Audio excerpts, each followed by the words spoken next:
China debates the current churn in the South China Sea. China sees a regional security structure shaping in the Indo-Pacific with the U.S. at its core, focused on the Quadrilateral Security Mechanism and supported by mini-multilateral frameworks. The first trilateral summit between the United States, U.S., Japan, and the Philippines was held in Washington. This was preceded by the first-ever military exercise between the U.S., Japan, the Philippines, and Australia in the South China Sea on 7 April.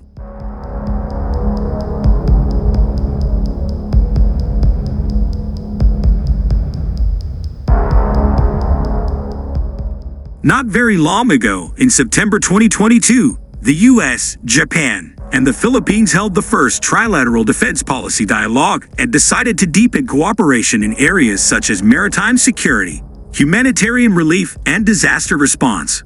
Again, in December 2022, the U.S. Army and Marine Corps in the Pacific, the Armed Forces and Marine Corps of the Philippines, and the Japan Ground Self-Defense Force held their first trilateral meeting in Tokyo, laying the foundation for regular high-level talks between the ground forces of the three countries.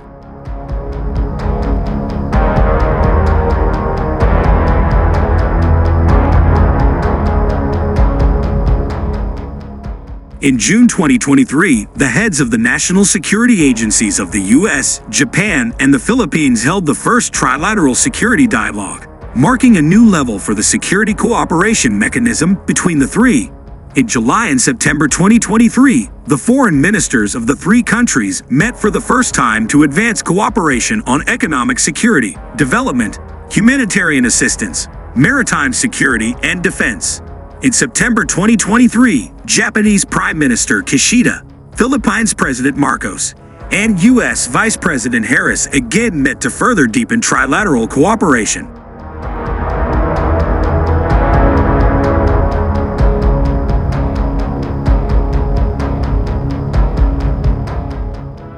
Now, the buzz on the Chinese internet is that in less than a year of holding the first defense ministerial dialogue, the four countries, the U.S., the Philippines, Japan, and Australia may now get integrated into a new quadrilateral security mechanism.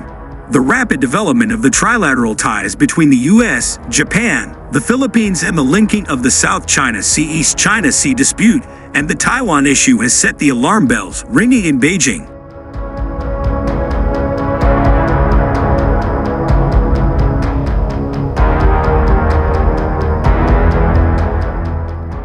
The Chinese assessment is that a centralized and integrated regional security architecture is increasingly taking shape in the Indo-Pacific region, with the U.S. as the core, the Quadrilateral Security Mechanism as the focus, and multiple sets of mini-multilateral mechanisms as the supplement.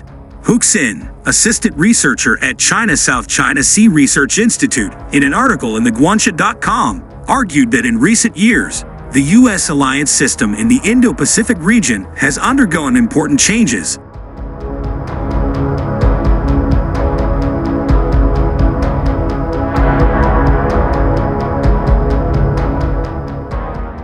Japan and India have established a special strategic and global partnership. Japan and Australia have formed a comprehensive strategic partnership with Vietnam. Australia and India have upgraded their bilateral relations to a comprehensive security partnership in 2020. In 2022, Japan and Australia have signed the Joint Declaration on Security Cooperation. Now Japan and the Philippines are negotiating the signing of a reciprocal troops access agreement.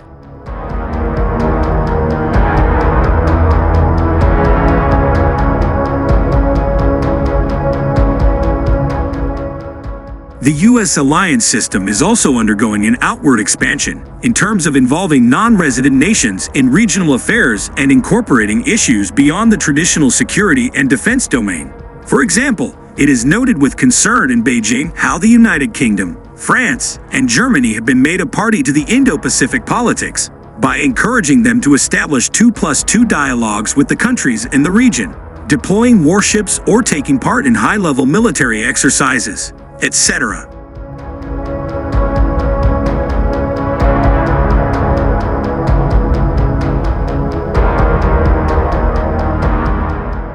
Apart from that, further adding to China's challenges, The U.S. alliance system is no longer focused on high political single issues such as security and defense, but is being extended to low political and diverse functional issues such as economy and trade, infrastructure, supply chains, and new energy.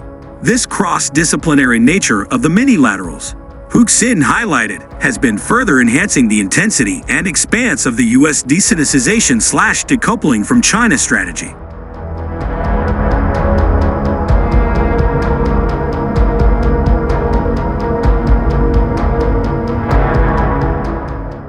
Meanwhile, to counter the perceived strengthening of the U.S. alliance system in Asia, China has intensified its ASEAN outreach. In a symbolic move, Beijing managed to host Indonesia's President-elect Prabowo Subianto within 10 days of being elected and sought his assurance for the continuation of predecessor Joko Widodo's friendly policy towards China. Soon after that, Chinese Foreign Minister Wang Yi held back-to-back talks with foreign ministers from Laos and Timor-Leste.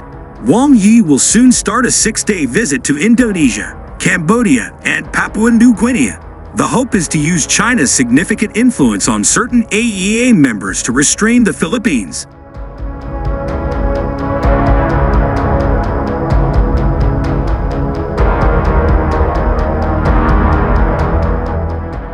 On the other hand, some Chinese scholars are of the opinion that despite the strong posturing on Taiwan as well as the South and East China Sea issue, the U.S. may find it difficult to deliver in actual terms. The reasons are that, domestically, internal political divisions constrain the Congress, and internationally, the turmoil in Ukraine, Israel, and the Korean Peninsula is holding it back from directly challenging China.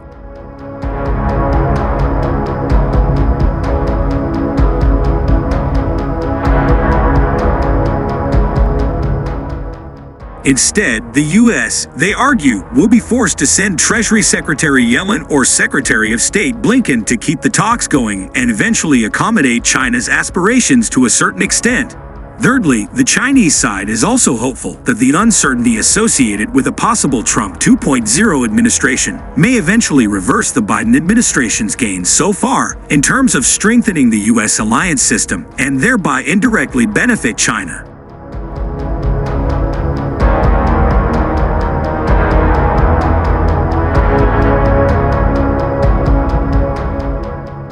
For India, as the line of actual control, the situation remains stuck in a stalemate. We must keep a close eye on the developments on China's other fronts, namely the South and East China Sea and the Taiwan Strait, so as to leverage them for our interest.